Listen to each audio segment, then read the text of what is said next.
All on right. that one. Sorry. Manny Jones, thank you for your super chat, sir. 1 Corinthians 3, 6 to 7, King James Version. Well, hold on. I feel like part of this cut off, but somebody's planted, can't remember. Apollos watered. I guess it's I've planted. Paul, I think, yeah, Paul Yeah. planted. Yeah, I planted. Yeah. Apollos watered, but God gave the increase.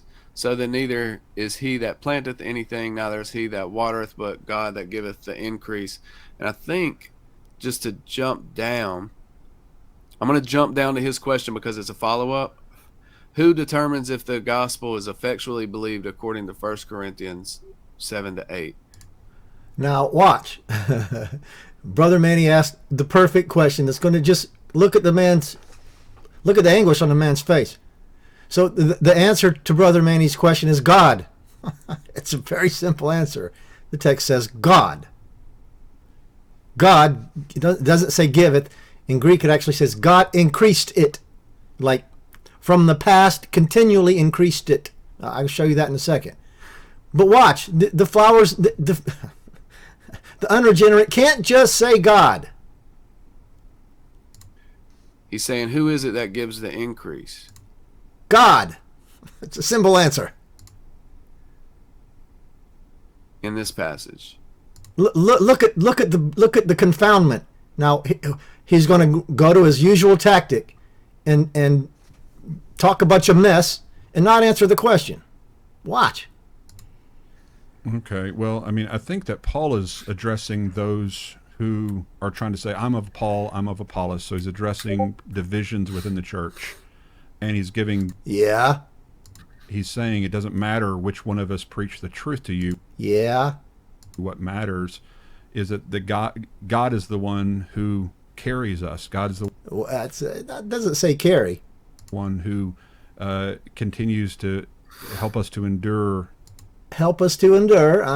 Not what it says. As believers, and we need to be following Him. We don't need to care so much about who planted and watered. We need to care about Him. Yeah. And so that's the point of the text. I don't Well, that wasn't the question, though. know how that would support your view any more than my view. You don't know? BS. You know exactly. That's why you don't want to answer the question. Unless you're just assuming that when it says that He giveth an increase, that He's effectually giving the increase to those particularly chosen by effectual means. He's not assuming it. It literally says God increased it. There's no assumption in it. But He doesn't say that. Yeah, it does say that.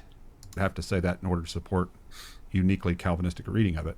No, it says it. So you back at the beginning, and Paul's talking to the Corinthians, who were pretty bad. he's talking about I couldn't speak to you as spiritual because you're so bad, which sets up the context for what's about to be said about the increase. God will determine your increase. Fed you milk, you're still carnal. Because no one says I'm Paul, I'm of Apollos. So I have planted, Paul. Apollos watered, but God gave the increase. So I planted, Apollos watered, and this is all but the God, Theos, gave the increased. It's the Greek word exano.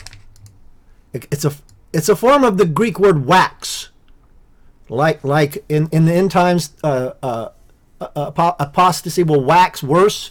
It means to increase over time, and it's a verb form here, and it's an imperfect verb form, which means an action that happened in the past and continually happened. So the word "gave" isn't even in the verse. You can't say, "Well, he gave it," because that's not in the Greek. But God increased it. Literally, God is the one actively, it's an active verb. God is the one that actively increased it. But the moron just couldn't say that. Now why? Why? Why can't he just say God did it? Because it goes against everything he believes. That's why. He's an idiot.